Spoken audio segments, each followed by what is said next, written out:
Herkese merhaba arkadaşlar. Astronorm Astroloji Dünyası'na hepiniz hoş geldiniz. Ben Berçin. Bugün Satürn retrosu ile ilgili size bir takım bilgiler vereceğim. Onun için bu videoyu size çekmek istedim. Zaten Instagram hesabımda da daha önceden belirtmiştim böyle bir video çekeceğim diye. Daha önceden bir Plüton retrosu videosu çekmiştim. Onu izlediyseniz yine ona benzer şekilde enkarnasyonumuzla alakalı hem geçmiş hem de gelecekle alakalı ufak tefek yine bilgiler vereceğim ama bu videoda özellikle 19 dereceden 12 dereceye gerileyecek olan Satürn'le ilgili derecede ufak tefek yine o derecelerde nasıl etkiler bize verebilir onunla ilgili size yine bilgi vermeye çalışacağım arkadaşlar. Ama öncelikli olarak kanalıma abone olmayı, videolarımı beğenmeyi ve yorum yapmayı unutmazsanız sevinirim. Çünkü sizin yapmış olduğunuz her bir like benim bu videomu ön plana çıkartacak ve izlemek isteyen ya da Satürn Retrosu ile ilgili bilgiler edinmek isteyen insanların da karşısına çıkabilir ve bunun için de ben de size teşekkür ederim.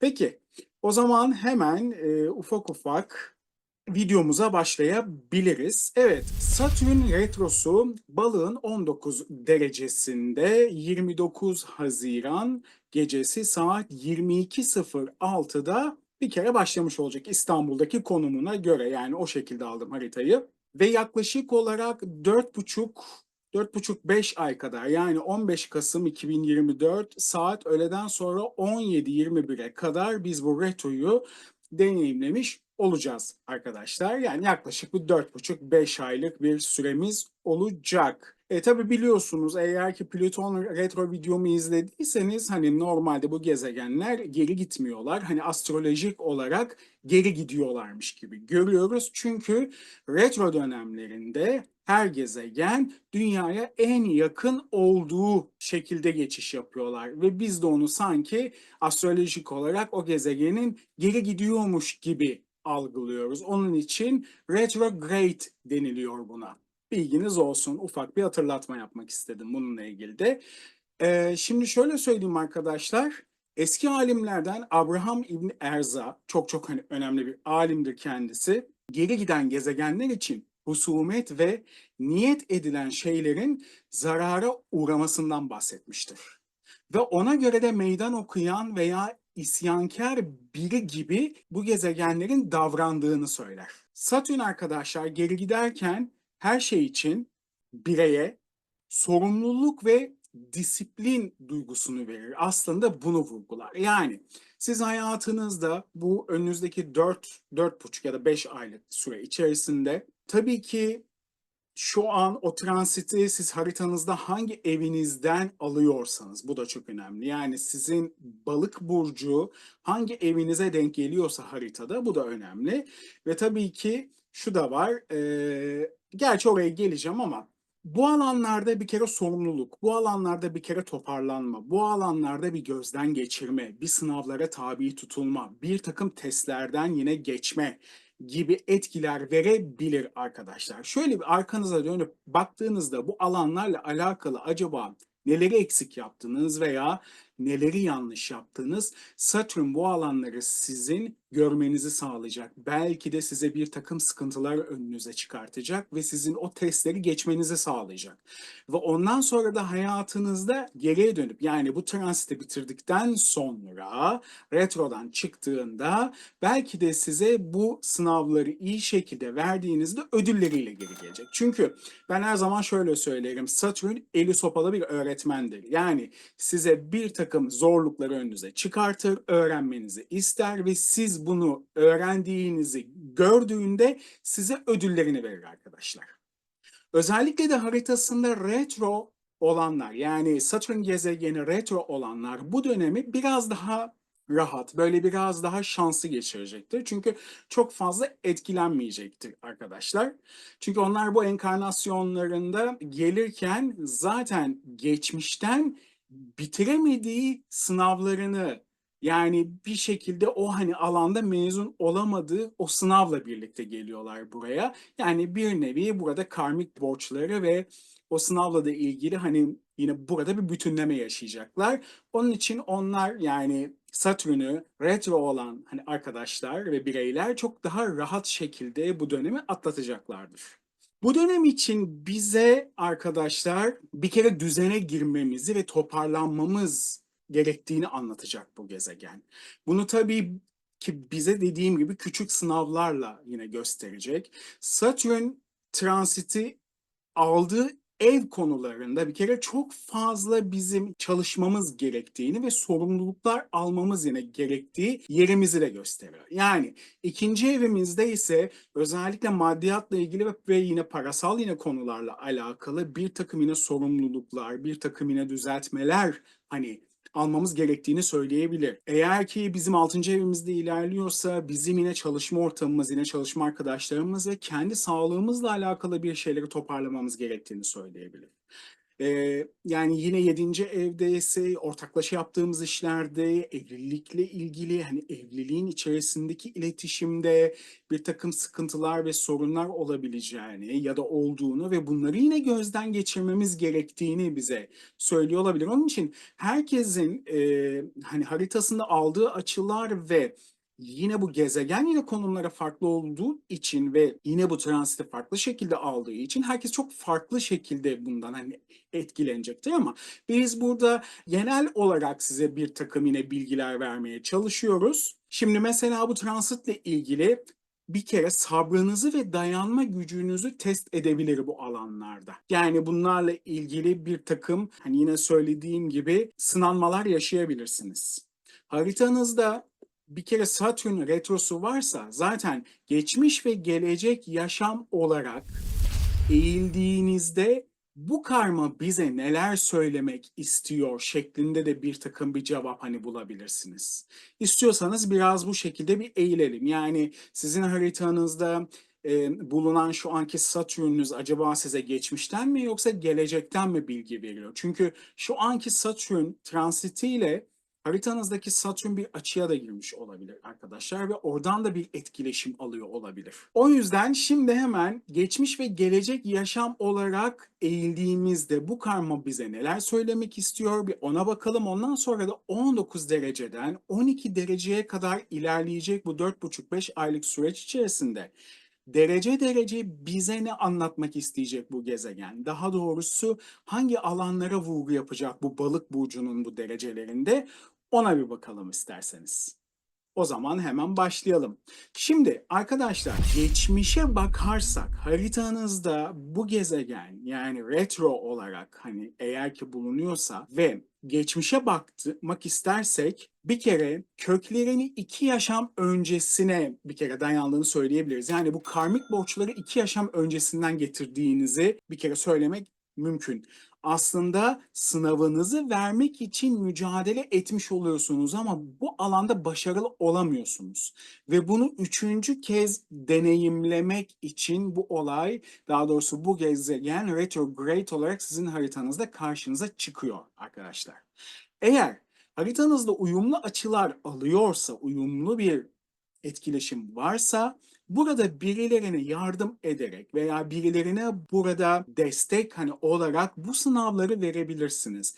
Ve hani bu şekilde sizin hayatınızda bir takım etkileşimleri de öne çıkartabilir. Ve bu şekilde aslında vermiş olduğunuz sınavları geçerek ve sonra da bu sınavı teyit etmek için de sizi tekrardan bir sınava tabi tutuyormuş gibi bir eylem de size yaratabilir. Ama eğer ki bu gezegen size gelecekten bir şeyler anlatmak istiyorsa o zaman şu şekilde bakacağız olaya.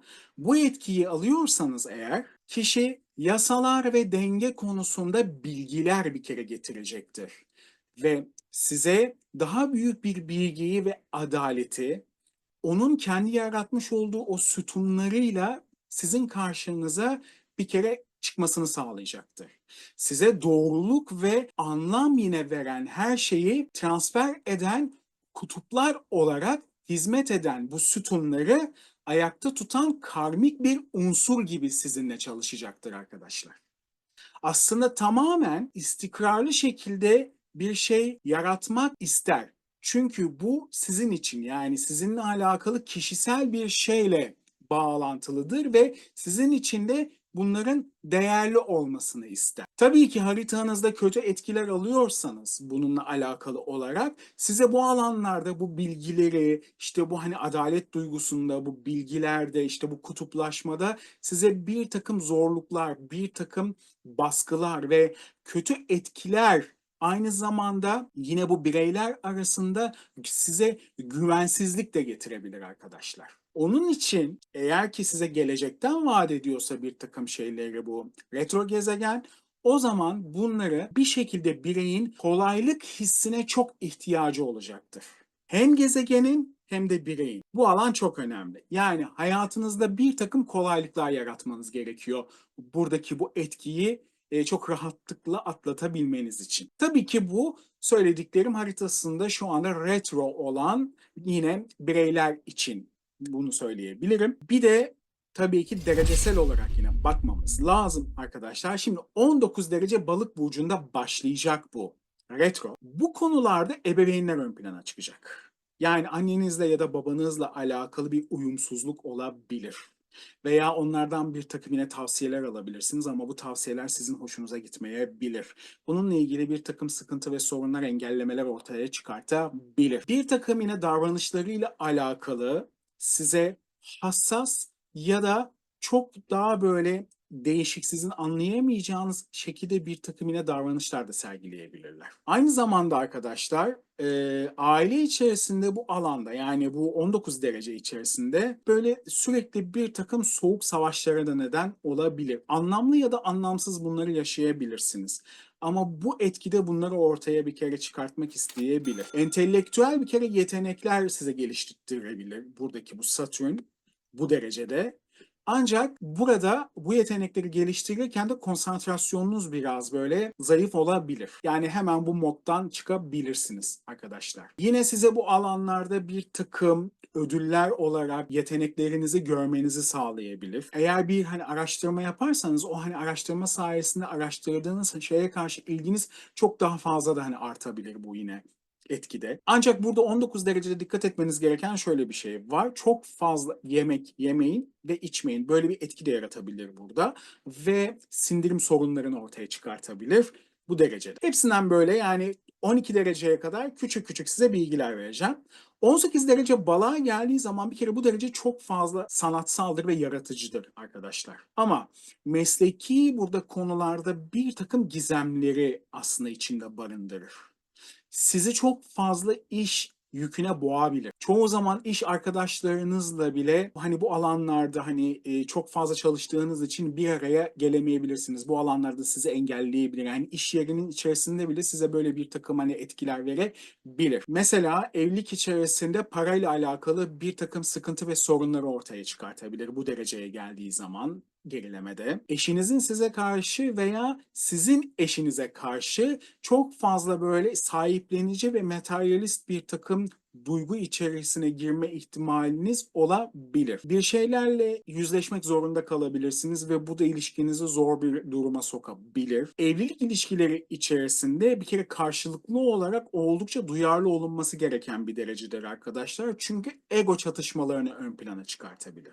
Ve bu derece iyi ve kötü şanslar da verebilir bu döngü içerisinde. Aynı zamanda bir takım yine fiziki ve ahlaki olabilecek yine engellemeleri de ortaya çıkartabilir. Hani burada fiziki engellemeden kasıt işte söyleyebileceğim mesela bir kaza olabilir. İşte hani ahlaki olarak hani burada hani engellemelerden yine kasıt işte biriyle bir tartışma yaşarsınız, bir şey olur ve bunun yine sonucunda hani hukuki bir sürece geçebilir ve siz burada hani haksız olabilirsiniz gibi etkiler verebilir. Onun için bu gerilemede özellikle bunlara da dikkat ediyoruz 18 dereceye geldiği zaman. 17 dereceye geldiğinde ise arkadaşlar şimdi yine evlilikle alakalı bir takım sıkıntı ve sorunları ortaya çıkartabilir. Yani 18 dereceden belki de o derecedeyken bir takım şeyleri ortaya çıkartarak yani hani 18 derecede altyapısını yapabilir ve 17 derecede artık hani tamamen sahneye bu sorunları ortaya çıkartabilir arkadaşlar. Çünkü şöyle bir durum var. Siz veya eşiniz hani veya ilişkide olduğunuz yine partneriniz de olabilir bu. gerçekten bu dereceye geldiğinde Satürn hassas olacaksınız. Yani daha fazla kırılgan ve daha duygularınız ön planda olacaktır. Ve mesleki olarak baktığımız zaman arkadaşlar kendi faaliyetlerinizi böyle bir takım gizlemek isteyebilirsiniz bu derecedeyken. Yani çok fazla insanın hani bunları görmesini istemeyebilirsiniz. Hani bir takım şeyleri kendi kendinize yapmak isteyebilirsiniz ve sonuçlandırmak isteyebilirsiniz 17 derecede. Bir takım yine evlilikle alakalı duygusal iletişimleriniz olabilir, iyi ve kötü olabilir arkadaşlar. Kendi işinizde bir takım nasıl söyleyeyim size sıra dışılık isteyeceksiniz. Belki de sıra dışı bir şeyleri ortaya çıkartacaksınız. Size böyle bir yeteneği de verebilir bu derece içerisinde.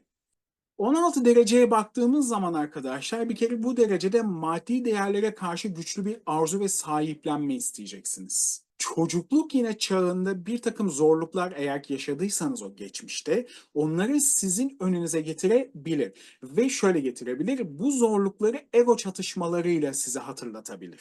Özellikle buna dikkat edin. Aynı zamanda yine bu 16 derecede finansal güvenlik sizin için çok fazla önemli olacak.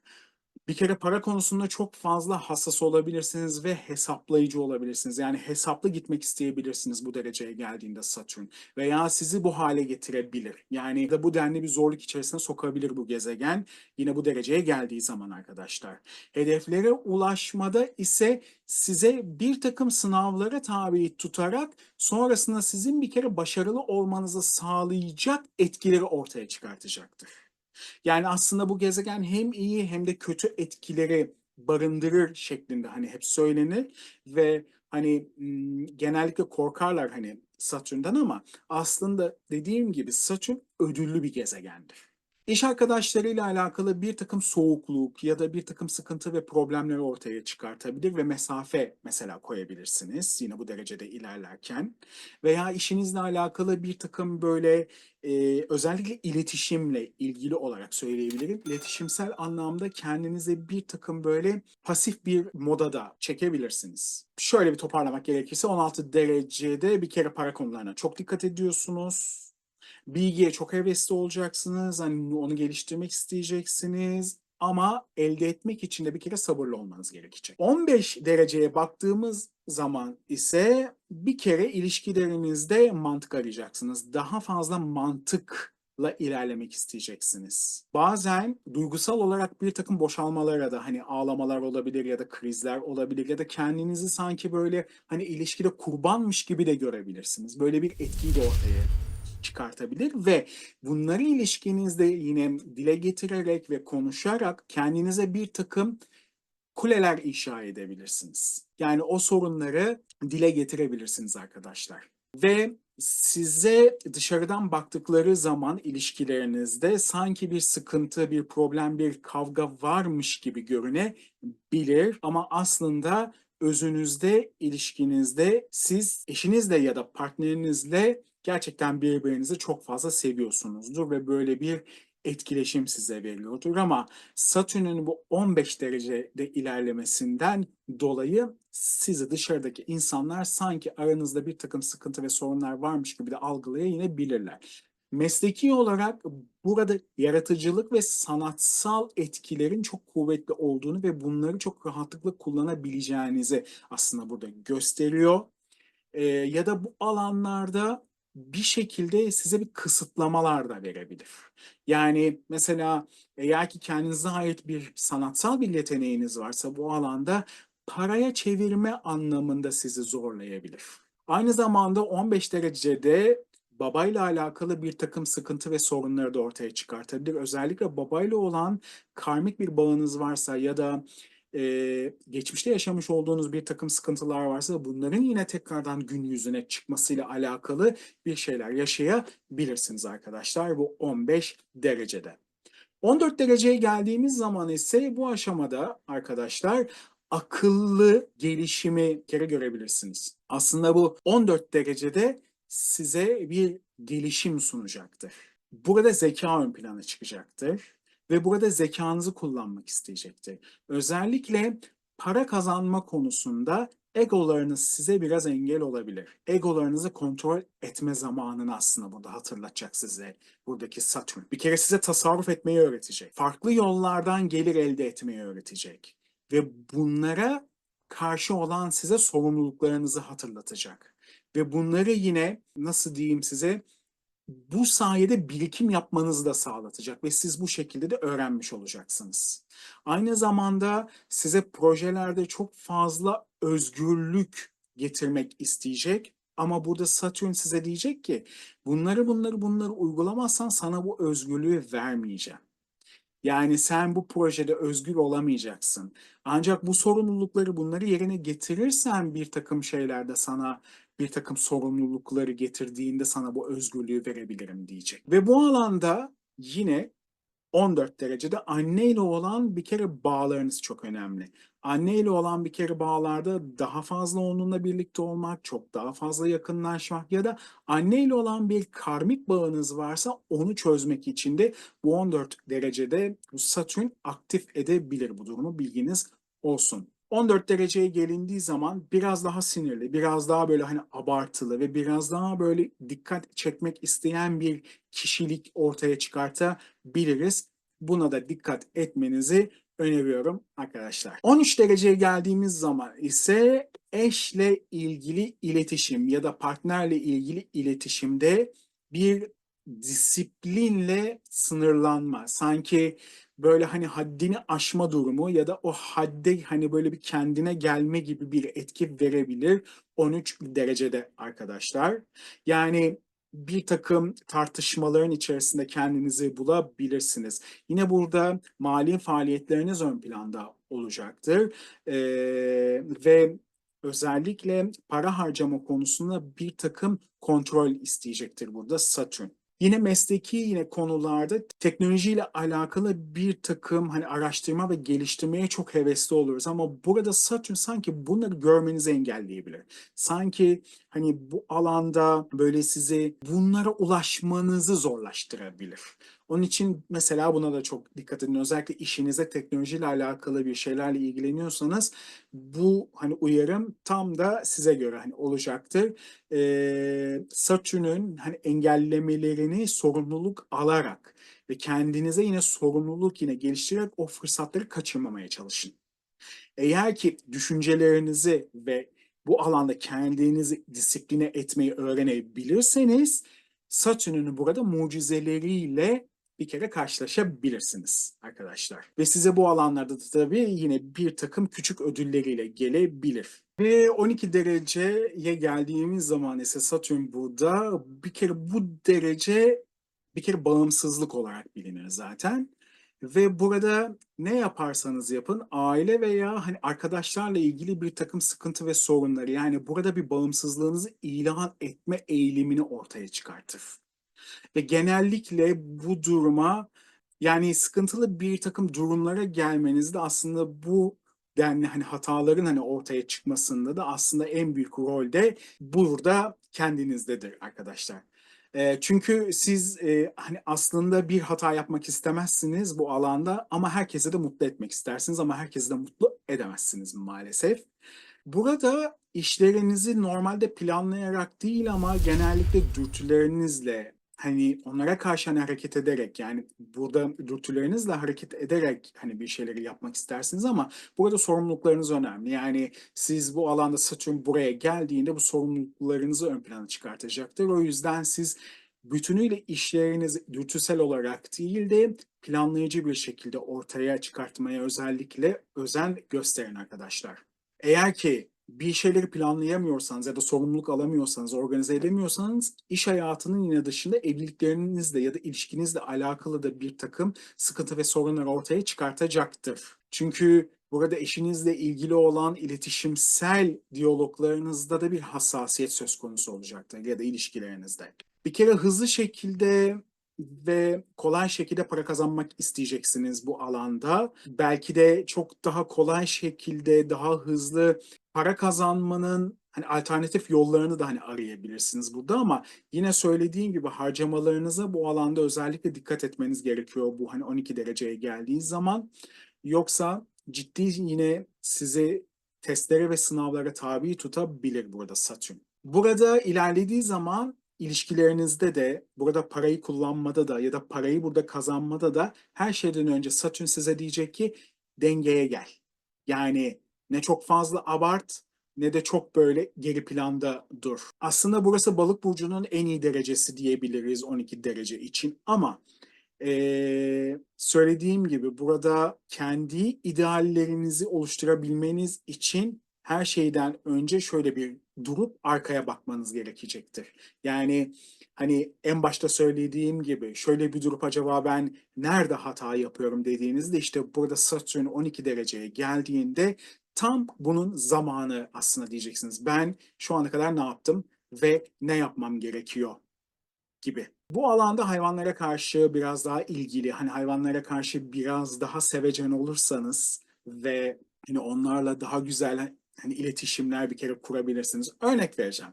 Yani bir tane bir mama alıp ya da bir kap su hani dışarı koyarsanız hani onlarla öyle bir hani iletişime bile geçerseniz burada belki de Satürn size o güzel hani ödüllerini çok daha farklı şekilde karşınıza çıkartabilir arkadaşlar. Bir kere size bugün Satürn retrosunu anlatmaya çalıştım. Hani karmik olarak bize neler getirebileceğini, işte eğer ki hani haritamızda Satürn'ümüz retro ise bize nasıl hani etkiler verebileceğini, acaba bize geçmişten mi yoksa gelecekten mi hani etkiler verecek ve bunların ne olduğunu ve aynı zamanda da 19 dereceden 12 dereceye kadar yine Balık burcunda gerileyecek olan Satürn yine transiti bu derecelerden geçerken bize karmik olarak ne takım sıkıntı ve sorunlar ortaya çıkartabilir ya da bizi ne gibi sıkıntı ve sorunlarla karşılaştırabilir şeklinde küçük küçük size derecesel olarak yine bilgiler vermeye çalıştım. Her zamanki gibi inşallah sizin işinize yarayacak bilgilerdir. Ve yine tabii ki hatırlatmak istiyorum. Kanalıma abone olmayı ve videolarımı beğenmeyi unutmazsanız ve küçük de birer yorum yazarsanız sevinirim. Hem ön plana çıkmış olur hem de ben de kendimde küçük bir motivasyon olmuş oluyor. Hepinize çok çok teşekkür ediyorum arkadaşlar. Bir sonraki videoda görüşmek üzere. Güçlü bir yeni ay geliyor ve o yeni ayla da ilgili güzel bir video hazırlayacağım önümüzdeki hafta inşallah yayına koyacağım. Orada da buluşmak üzere. İzlemediyseniz muhakkak Plüto Retrosu videosunu izlemenizi öneririm arkadaşlar. Kendinize çok iyi bakın ve sağlıcakla kalın. Hoşça kalın.